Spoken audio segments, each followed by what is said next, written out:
Well, you know, it's a crooked ad. I heard he's airing it. Canada, that's why I pulled everything. Canada, they did a crooked ad. They know it was Ronald Reagan loved tariffs. What they did is really dishonest. And I heard they were pulling the ad. I didn't know they were putting it on a little bit more.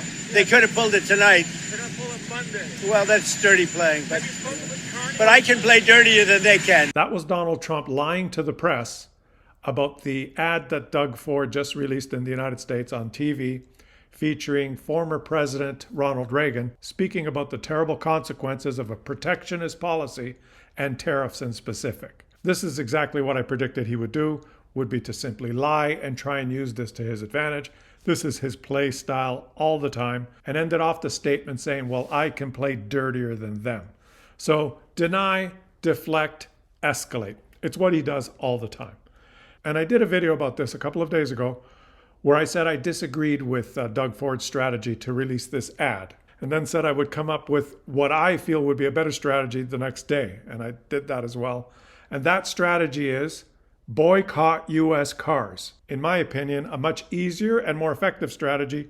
Try to convince Canadians to look after ourselves and boycott the US, rather than try and convince Americans that their policies are wrong and they should change their policies to help us. And now I'm inserting this piece here. Just as I was editing this video and ready to release it, Donald Trump just made an announcement which just proves that we're dealing with an unstable person. Let me read it to you. On Truth Social, he just posted a couple of minutes ago, Canada was caught red-handed putting up a fraudulent advertisement on Ronald Reagan's speech on tariffs.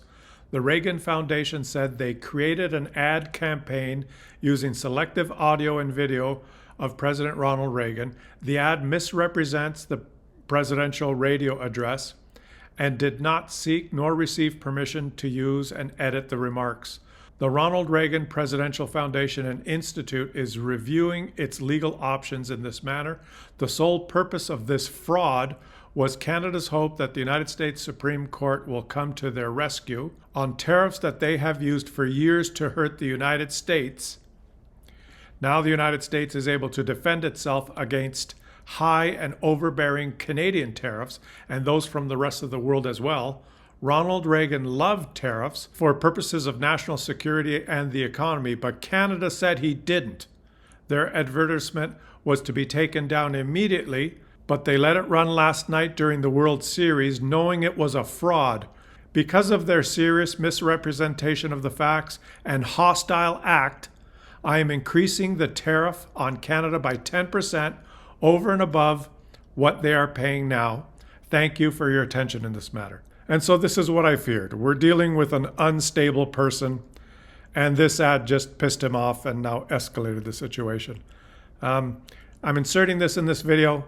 Now let's continue with the video that I recorded before I knew this news. Now, the one thing I love about this channel is the amazing comment section. There were thousands and thousands of comments in that video of varying opinions, but most of the opinions disagreeing with me and feeling good that Canada was finally hitting back at Donald Trump. And if I could capture the feeling, it's about time someone put that arrogant prick in his place.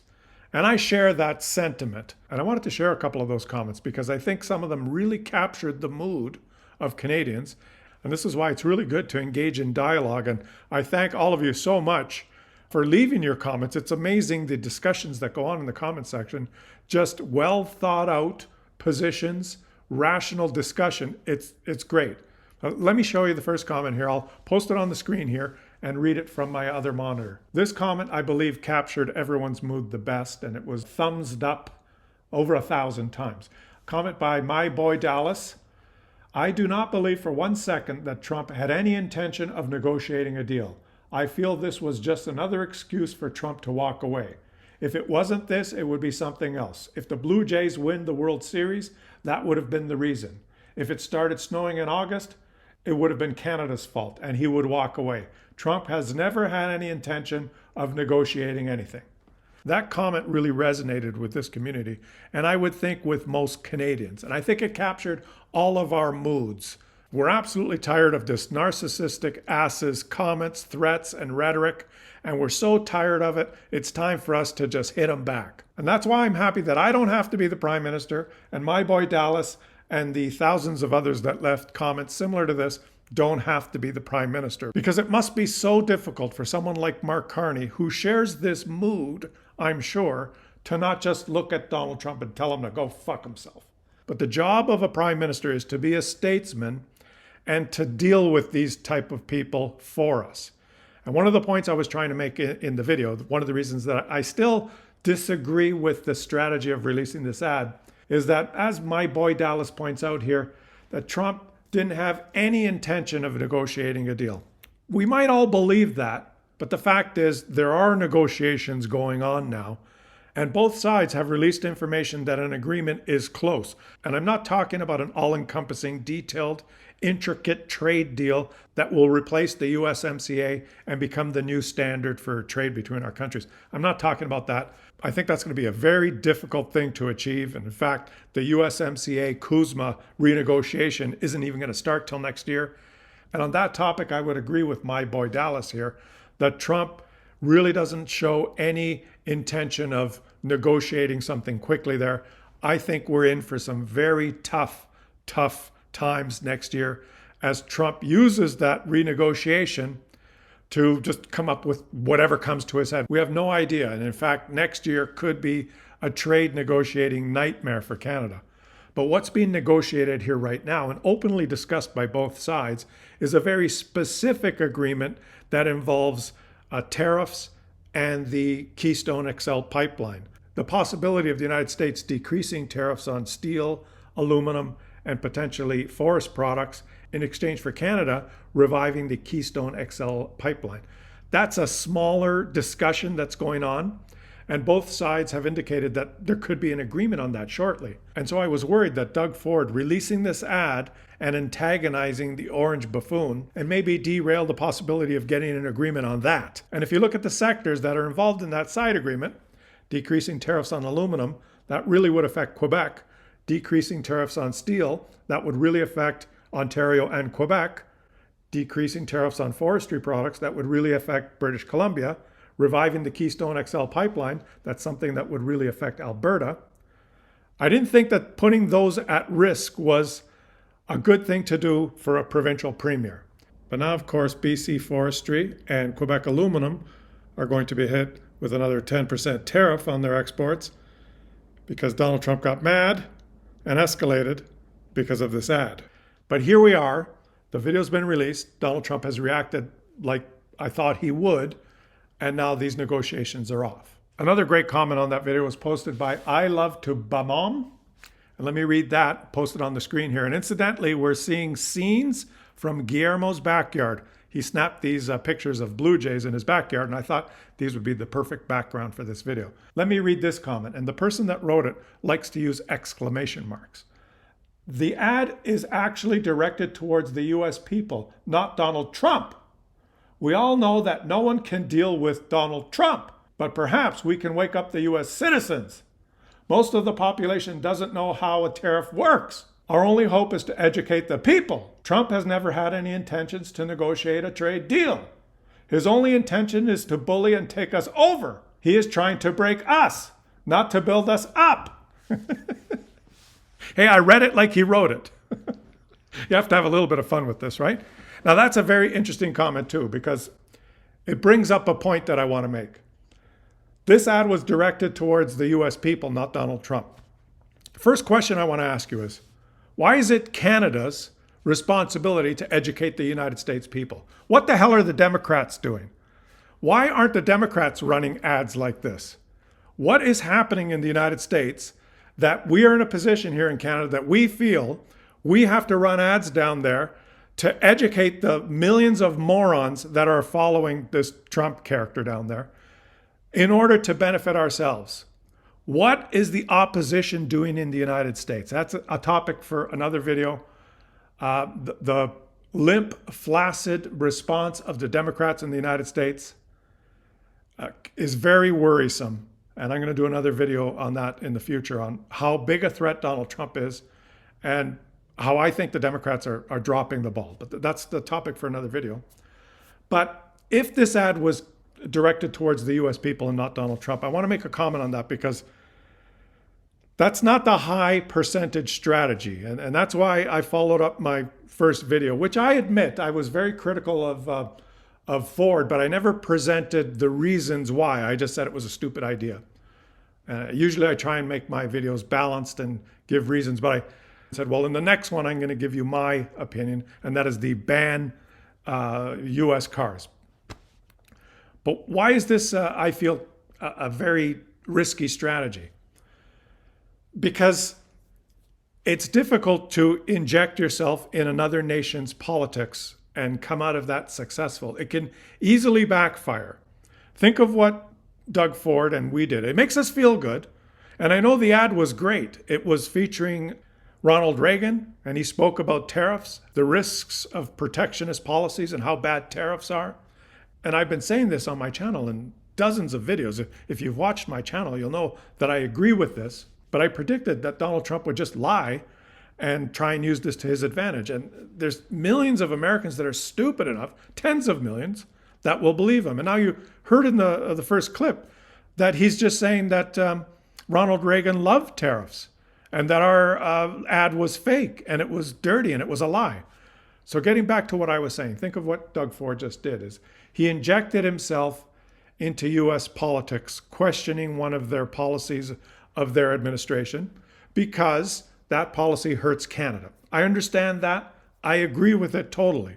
But now let me give you a different example here that I think will make you a little bit uncomfortable, but is somewhat analogous. And remember, this channel is about discussion and exchanging ideas, and I'm interested in your comments in the comment section after this discussion.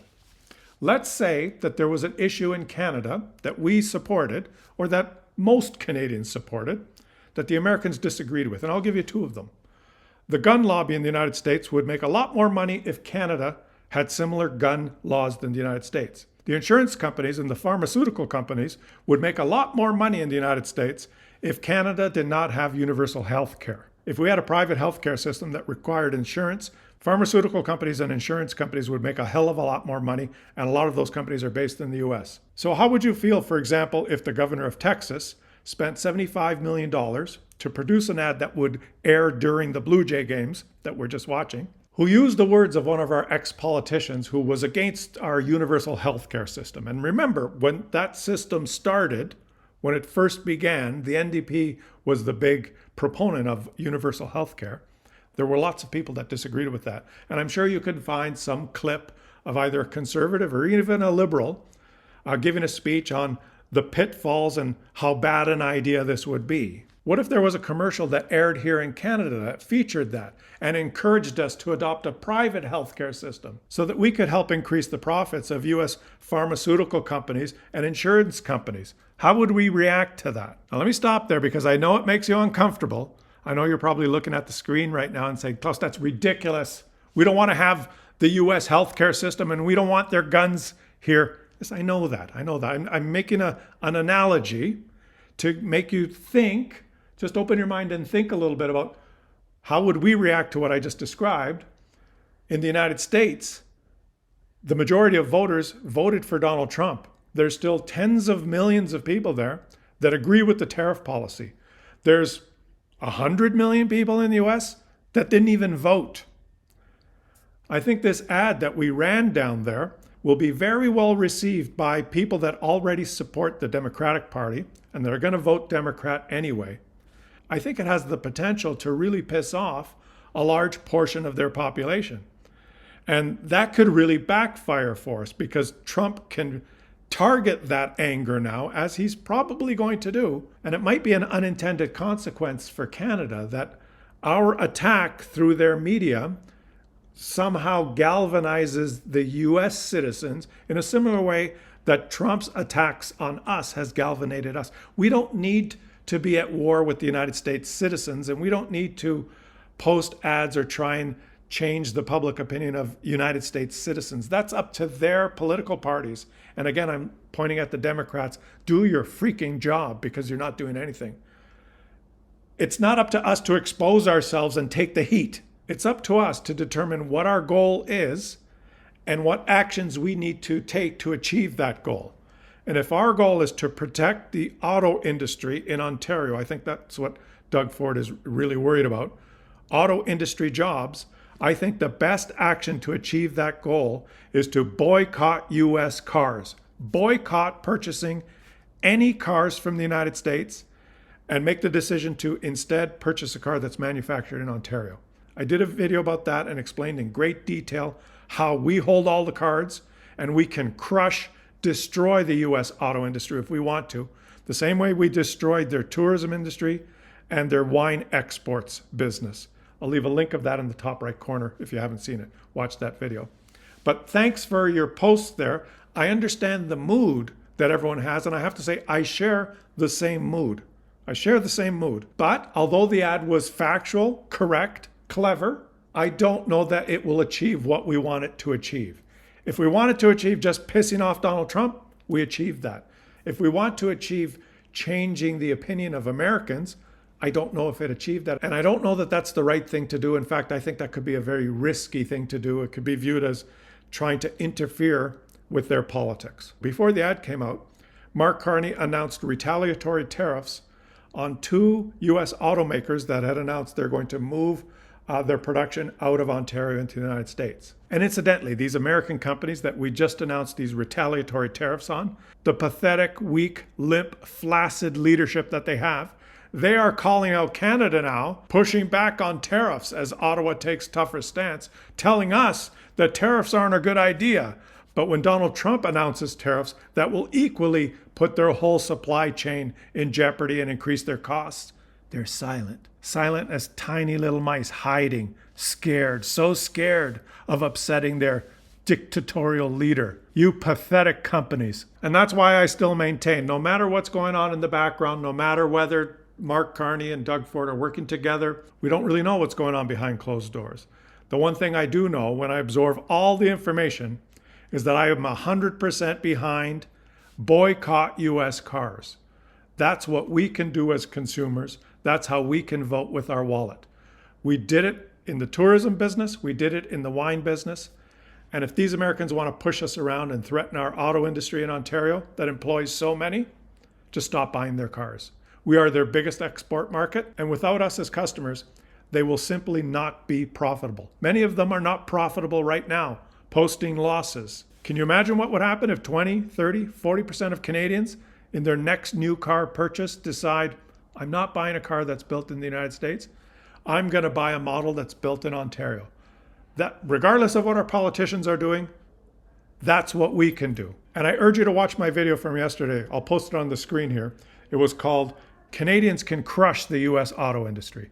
Thanks for watching, everyone. Subscribe to the channel if you're enjoying the content. Thank you so much for the comments in this video that we've just discussed today. It's very good to interact and so many interesting opinions. I could have included 100 comments, but it would have made the video too long. But thanks all of you who left comments. Have a fantastic rest of the day, everyone, and I will catch you all. Oh, wait a minute. Let's go Blue Jays on the next one.